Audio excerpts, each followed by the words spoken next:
Hviezda je vo vesmíre ako plazmové guľovité teleso, ktoré generuje vlastné žiarenie vďaka jadrovej fúzii vo vlastnom vnútri.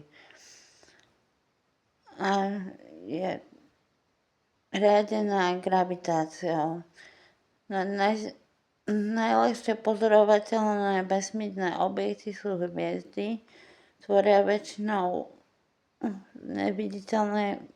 viditeľné hmoty a sú z mrakov plynu.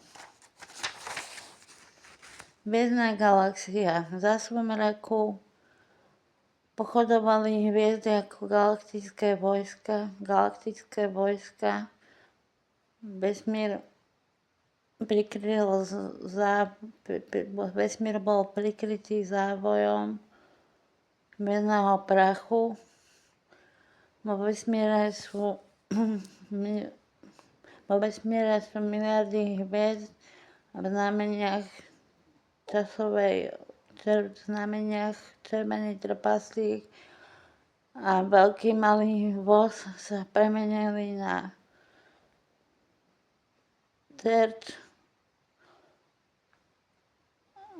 Kométy na nich zaútočili zámorovými šípmi. Lebo láska kvitla ako ruža a zamilovaných počet rastol, mali svoju hviezdu každý na ceste za svetlom.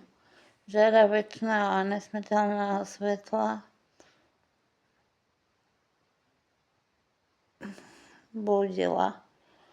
V orloji sa zastavil čas, celosvetový čas. Čas je relatívny pojem našej existencie.